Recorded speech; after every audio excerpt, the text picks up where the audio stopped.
శోభన్ బాబు గారు కూడా శోభన్ బాబు very discipline. ఇక ఆయనకి 73 ఏట ఆయన రాసి పెట్టింది అలా పోయారు. కానీ చాలా ఆయన జీవితం ఎప్పుడు అలా గుప్తంగా అలా ఉండేది. గుప్తం అంటే మీకు విషయం చెప్తాను, నాతో బాగా క్లోజ్గా ఉండేవాళ్ళు.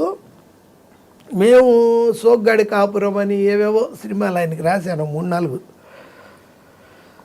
ఆయన ఇంటికి వెళ్తుండేవాళ్ళం. కైకాల నాగేశ్వరరావు గారు అని కైకాల సత్యనారాయణ ఆర్టిస్ట్ వాళ్ళ బ్రదరు, నేను అప్పుడప్పుడు నెలకోసారి ఆయన రమ్మంటారు.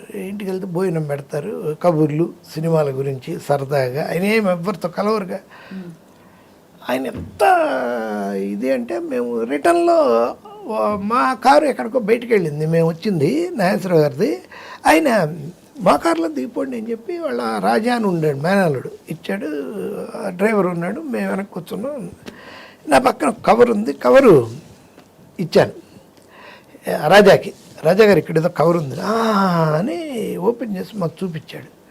5 కోట్లు తీసుకున్న ఇది దాని రిసీట్. అది తెలుసా అండి, రామకృష్ణ ఫౌండేషన్కి నిన్ననే పంపించారు మావయ్య, నన్ను ఆయనకి ఇచ్చేయాలి ఇది రిసీట్, భలే గుర్తు చేశారు లేకపోతే తిడతాడు. 5 కోట్లు రామకృష్ణ మిషన్కి ఎవ్రీ ఇయర్ వెళ్తుంది. అబ్బా, ఫ్యాన్స్ ఎలాంటి ఫ్యాన్స్ అంటే ఆ రోజున ఆయన చనిపోయిన రోజున మీరు చూస్తే మెడ్రాస్లో వైజాగ్, విజయవాడ, తెనాలి, గుంటూరు, చీరాల, ఒంగోలు నుంచి వేల మంది వర్షంలో. అసలు అతను అంతకుముందు 13 ఏళ్ళైంది యాక్ట్ చేసి, వర్షంలో మీరు ఇప్పటికీ చూడొచ్చు అంత జనం ఏమీ లేదు, విపరీతం. ఏంటంటే కారణం ఆయన ఫ్యాన్స్ని వెల్ సెటిల్డ్ చేసేవాడు. తన ఫ్యాన్ స్ట్రాంగ్గా అనుకుంటే ఏం చదివావు, ఏం చేస్తున్నావు, నీకేంటి ఇన్కమ్, రేపు ఎలాగ నువ్వు ఒక అంటే సార్ నాకు ఫ్యాన్సీ స్టోర్స్ పెట్టుకుందాం అనుకుంటున్నాను సార్. సరే ఇదిగో ఈ ₹1,00,000 తీసుకో. అంటే ఆయనకు అంత సంపాదన ఉండిందా సార్? ఎవరికి? శోభన్ బాబు గారికి. అమ్మ బాబోయ్, ఆయన బాగా ల్యాండ్స్ మీద పెట్టాడు. అందులో ఇంకోటి ఏంటంటే ఒక విషయం ఉంది ఆయన లైఫ్లో. 71 నుంచి 76, 77 దాకా జయలలిత గారితో ఆయనకు మంచి ఇది ఉండింది, ర్యాపోర్ట్. అవును, ఉండింది. జగమెరిగిన సత్యమే.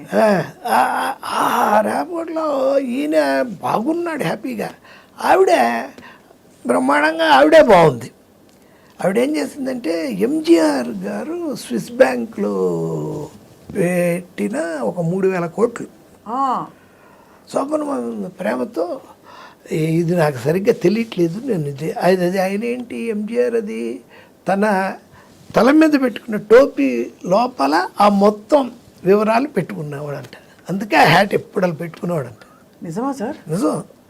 అది ఈవిడ తీసుకుంది, ఈవిడ చూసింది, దీన్ని కరెక్ట్ అయిన వాళ్ళందరూ చూపించింది. ఇలా ప్రాసెస్ అంటే నాకెందుకు, నాకు బాగా ఉంది కదా నువ్వు తీసుకొని శోభరావుకి ఇచ్చేసింది. వీడికి మనతోనే ఉంటాడు అన్నట్టుగా.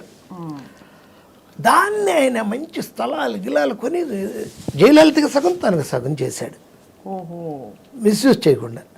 ఆవిడకి ఇప్పుడు తర్వాత ఎవరు లేరు, తినేవాళ్ళు ఎవరు తిన్నారు కూడా తెలియదు మనకి. అదొక అసెట్ ఆయనకి. 3,000 కోట్ల అలాగే దాచుకున్నారా? స్విస్ బ్యాంక్లో ఉంది ఆ డబ్బు. పైగా ఆయనకంతా పొలిటికల్ ఇది నుంచి వచ్చిందంతా. ఎవరికి? సినిమాలు, పాలిటిక్స్. 3,000 కోట్లు సార్. అవును. ఎంత ఇస్తే మాత్రం ఒక్కో సినిమా అప్పట్లో మీరు నేను చెప్పేటప్పుడు 70s లో 3,000 అంటే ఇప్పుడు నాకు తెలిసి 3,00,000 కోట్లు అవుతుంది. అంతేగా చంద్రబాబు సంపాదనలో సగం. అదే అంత సంపాదించారు సార్ చంద్రబాబు నాయుడు. 6,00,000 కోట్లు ఎందుకుండవు? ఉంటాయా? ఎసెట్స్ ఉంటాయండి. 6,00,000 అంటే ఈ రూమ్ అంతా వరుస సినిమాల్లో చూపించినట్టు కట్టలుగా ఉండదు. ఎసెట్స్. అదే ఈ వీధి మందే.